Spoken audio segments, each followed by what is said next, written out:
اعلیٰ حضرت بریلوی رحمۃ اللہ علیہ آپ فرماتے ہیں کعبہ کے بدر الدجا تم پہ کروڑوں درود، طیبہ کے شمس الضحیٰ تم پہ کروڑوں درود۔ اور اعلیٰ حضرت بریلوی آج کل کا دور بھی یہی ہے کہ ایک طرف اپنے ہیں اور ایک طرف دشمن ہیں، ایک طرف حاسدین ہیں اور ایک طرف دشمن ہے۔ دین کے دشمن تو ہیں ہی، اپنے جو ہیں وہ اعلیٰ حضرت نے اسی کی طرف نشاندہی۔ اعلیٰ حضرت فرماتے ہیں ایک طرف اعدائے دین، دین کے دشمن، اعدائے دین مطلب دین کے دشمن، ایک طرف اعدائے دین ایک طرف حاسدین، اور بندہ ہے تنہا شاہ تم پہ کروڑوں درود۔ ہم اکیلے ہیں، ہمارے تو اور کوئی دنیا میں ظاہری طور پر تو اور کچھ نہیں ہے نا۔ لوگ یہ کہتے ہیں کہ جناب آپ اس نظام کے خلاف کھڑے ہوئے ہیں، یہ تو بڑے ظالم لوگ ہیں، آپ کو کھا جائیں گے، یہ تو بڑے طاقتور ہیں۔ میں نے کہا آپ اتنے ان کے ساتھ مقابلہ کر رہے ہیں، آپ کو یہ کر دیں گے وہ کر دیں گے۔ میں نے کہا یار ہم کون سا کوئی اپنا زور لگا رہے ہیں؟ ہمارے بابا جی مثال دیتے ہیں نا کہ یار کتا جو ہوتا ہے اس کی نکیل اگر مالک کے ہاتھ میں ہو نا، تو اگر مالک اس کو پکڑ کے جا رہا ہو نا، سامنے شیر بھی آ جائے نا تو کتا ایسے کہتا ہے رسی چھوڑ میں شیر کو بھی پڑھتا ہوں۔ وہ پاور کتے کی تو نہیں ہوتی۔ وہ اعلیٰ حضرت بریلوی رحمۃ اللہ علیہ فرماتے ہیں نا، فرماتے ہیں کیا دبے وہ جس پہ حمایت کا ہو پنجہ تیرا، شیر کو خطرے میں لاتا نہیں کتا تیرا۔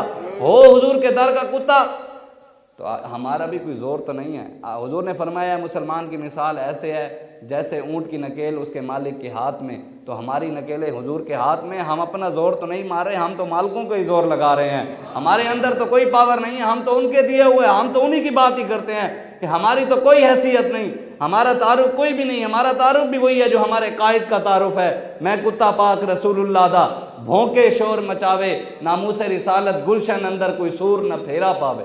ہمارا تعارف یہ، ہمارے قائد کا بھی یہی تعارف ہے۔ ہم نے تو کبھی اپنا نعرہ لگوایا ہی نہیں، نہ ہی ہمارے قائد نے لگوایا ہے۔ شاکر شوجہ بادی ہے نا ہمارے علاقے کا، اس بیچارے کی حالت نہیں ہے کہ وہ بول سکے، وہ نہ ہی اس کے ہاتھ کام کرتے ہیں لکھتے ہیں، لیکن وہ اس کے سمجھنے والے سمجھتے تھے، لیکن وہ بھی مسلمانوں کی حالت دیکھ کر وہ بھی رو پڑا، وہ بھی بول پڑا مسلمانوں کی حالت کو دیکھ کر۔ اس نے کہا ہے پاکستان دے لوگوں پلیتاں کو مکا دے وہ کہتے ہیں پاکستانیوں تم نے اتنا عظیم پاکستان تم نے نام رکھا ہوا ہے اور اوپر تم نے پلیت بٹھائے ہوئے ہیں، کہتے ہیں پلیتوں کو ختم کرو۔ میں نہیں کہہ رہا، شاکر شوجہ بادی کہہ رہا ہے۔ وہ کہتے ہیں پاکستان دے لوگوں پلیتاں کو مکا دے وہ، نہیں تا جائیں والا نہ رکھے او کو واپس ولا دے وہ۔ اور جس نے یہ پاکستان اتنا عظیم نام رکھا ہے، اگر تم اتنے لٹیروں کو، ان ظالموں کو ختم نہیں کر سکتے، تم یہ نام ہی واپس کر دو۔ پڑھو رحمان دا کلمہ، بڑھوں شیطان دے بندے، اے منافق تو تا بہتر ہے کافر نہ رکھا دے وہ کہتا ہے کہ یار رب کا کلمہ، اللہ اور اس کے رسول کا کلمہ پڑھو اور کام شیطان کے کرو، پھر اس سے تو بہتر ہے کہ منافقت کر رہے ہو نا۔ منافق تو جہنم کے آخری درجے میں ہوگا، کافر پھر بھی کم عذاب میں ہوگا، اوپر ہوگا۔ وہ کہتا ہے اس سے بہتر ہے تم منافقت میں مرو، اس سے اچھا ہے کہ تم کافر ہو جاؤ، منافقت نہ کرو۔ پڑھو رحمان دا کلمہ، بڑھو شیطان دے بندے، اے منافق تو تا بہتر ہے کافر نہ رکھا دے وہ۔ آگے شاکر شوجہ بادی کہتا ہے اتے انصاف دا پرچم تلے انصاف وکدا پے، اتے انصاف دا پرچم تلے انصاف وکدا پے، یہ ہو جائیں ہر ایک منصف کو بما عملہ اڑا دے وہ کہتے ہیں یہ جو منصف ہے نا، یہ بیٹھے ہیں یہاں پر ناموس رسالت کے جو پہرے دار تھے، تاجدار ختم نبوت کے نعرے لگانے والے تھے، جو لبیک یا رسول اللہ کے نعرے لگانے والے تھے، ان کو سزا دے دی کہ 4738 سال کی سزا ہو گئی۔ جرم کیا تھا کہ تاجدار ختم نبوت کا نعرہ لگایا، جرم یہ تھا۔ اور جنہوں نے ریمن ڈیوس کو چھوڑا اس کو نہیں، جنہوں نے ثانیہ ساہیوال کے بچوں کے ساتھ ظلم کیا ان کو نہیں سزا دی گئی، سزا اسی کے لیے۔ یہاں پر دہشت گرد وہی ہے جو رسول اللہ کا نام لیتا ہے۔ اس لیے ہمیں بابا جی کھڑے ہوئے، اللہ تعالیٰ کا شکر ادا کرنا چاہیے۔ اعلیٰ حضرت بریلوی رحمۃ اللہ علیہ فتاوی رضویہ میں فرماتے ہیں، آپ فرماتے ہیں کہ ازل سے لکھا ہوا تھا کہ احمد رضا کا قلم بھی چلے گا، احمد رضا نے نعتیں بھی لکھنی ہیں، احمد رضا نے شعر بھی لکھنے ہیں، احمد رضا نے کتابیں بھی لکھنی ہیں، لیکن آپ فرماتے ہیں یا اللہ تیرا شکر ہے تو نے احمد رضا کے قلم سے اپنے حبیب کی شان میں نعتیں لکھوائیں، یا اللہ تیرا شکر ہے تو نے احمد رضا کے قلم سے اپنے حبیب کی شان میں کتابیں لکھوائیں۔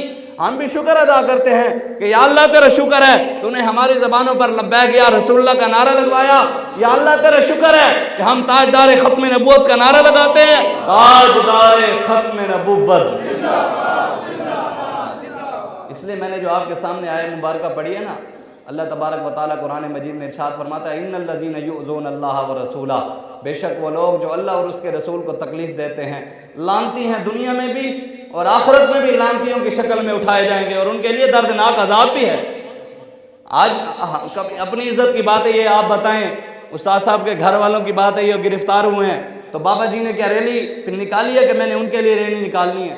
ریلی تو یہی کہا تھا نا کہ وہ جو فلم جاری کر رہے تھے زندگی تماشا، تو انہوں نے کہا ہم نے حضور کی عزت کے لیے ہی نکلنا ہے، دین کے لیے ہی نکلنا ہے، اس کے علاوہ اپنی ذات کے لیے تو بات ہی نہیں کی کبھی۔ وہاں ایک صحابی تھے نا، میدان لگا ہوا تھا، جنگ ہونے والی تھی، ایک کافر اپنی صف سے باہر نکلا، باہر نکل کر اس نے نا حضور علیہ السلام کی شان میں گستاخی کر دی۔ کافر نے جب حضور کی شان میں گستاخی کی، ایک صحابی باہر نکل آئے، صحابی نے کہا انا فلان ابن فلان، اوے میں فلاں ابن فلاں کا بیٹا ہوں، میرا نام یہ ہے، میرے باپ کا نام یہ ہے، فسبنی فسب ابی فسب امی، اور فرمایا تو مجھے گالی دے دے، میری ماں کو گالی دے دے، میرے باپ کو گالی دے دے، لیکن میرے نبی کی طرف تو زبان غلط تو نے نہیں استعمال کرنی۔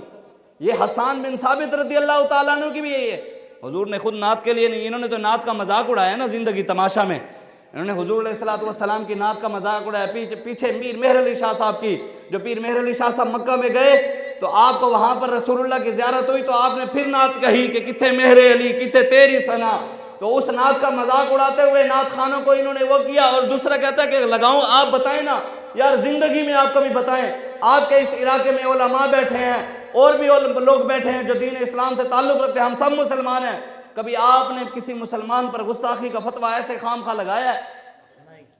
کبھی خام خواہ گستاخی کا فتویٰ لگایا ہے؟ تو پھر وہ فلمیں بنا رہے ہیں، وہ کہتے ہیں مولوی یہی کرتے ہیں، ہم نے تو کبھی کسی کے خلاف کی بات ہی نہیں کی، بات تو اسی کے خلاف ہے، تو وہ تو رب نے کی ہے پہلے۔ بے شک وہ لوگ جو اللہ اور اس کے رسول کو تکلیف دیتے ہیں لعنتی ہیں دنیا میں، اور آخرت میں بھی لعنتیوں کی شکل میں اٹھائے جائیں گے۔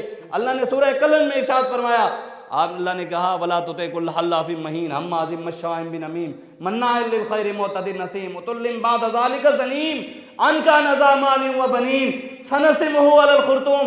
اللہ نے فرمایا محبوب، ولید بن مغیرہ نے حضور کی شان میں گستاخی کی تو اللہ نے کہا محبوب تو خاموش ہو جا، میں خود اس کو جواب دوں گا۔ اللہ نے 10 عیب بیان کیے قرآن میں، رب آپ کے اور میرے عیبوں کو چھپائے ہوئے ہے، لیکن جب اس کی حبیب کی بات آئے نا رب سارے عیب کھول کے رکھ دیتا ہے۔ اللہ تبارک و تعالیٰ نے کہا محبوب یہ خود ذلیل ہے جو تجھے باتیں کرتا ہے، یہ خود کمینہ ہے، یہ بدخواہ ہے، امانت میں خیانت کرنے والا، جھوٹا لگائی بجھائی کرنے والا۔ اللہ تبارک و تعالیٰ نے عُتُلٍّ بَعْدَ ذَلِكَ زَنِيمٍ، رب نے کہا محبوب جو تیری شان میں گستاخی کرتا ہے وہ زنا کی پیدائش ہے، حرامی ہے۔ سَنَسِمُهُ عَلَى الْخُرْطُومِ، سور کی تھوتھنی والا، مطلب سور کے منہ والا ہے محبوب جو تجھے باتیں کرتا ہے۔ حضور کی شان میں گستاخی جو کرتا ہے وہ حرامی ہے، حلالی ہو ہی نہیں سکتا جو حضور کی شان میں گستاخی کرے، جو رسول اللہ کے دین کا مذاق اڑائے اور حضور کے دین کے اوپر فلمیں بنائے اور حضور کی شان میں وہاں پر لبیک یا رسول اللہ کے نعرے لگوائے انہوں نے فلم کے اندر، لبیک اتنا عظیم نعرہ جو حضور علیہ السلام نے حضرت علی کو بلایا، کہا اے علی، تو مولا علی نے آگے سے جواب دیا لبیک یا رسول اللہ۔ صحابہ نے تو جب حضور بلاتے تھے تو صحابہ کہتے تھے لبیک یا رسول اللہ، وہ تو گدھے کو کہا وہ بھی کہتا ہے لبیک یا رسول اللہ۔ جو حضور ساری امت نے، سارے صحابہ نے، محدثین نے، سب نے یہ نعرہ لگایا، آج اس نعرے کا مذاق اڑایا جا رہا ہے۔ لوگ کہتے ہیں یہ جی سیاست ہے۔ میں نے کہا سیاست آپ بتائیں کہ میرے آقا و مولا نے مسجد نبوی میں بیٹھ کر سیاست نہیں کی ہے کہ نہیں کی؟ سیاست کیا ہے؟ یہ عدالتی نظام، یہ ملک چلانا۔ حضور مسجد نبوی میں بیٹھ کر سارے مدینہ کا نظام چلایا نہیں؟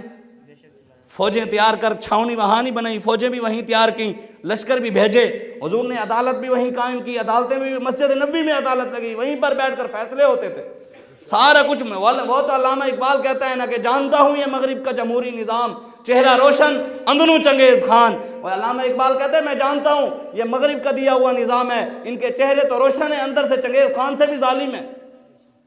چنگیز خان نے مسلمانوں کی کھوپڑیوں کے ساتھ مینار بنائے تھے نا۔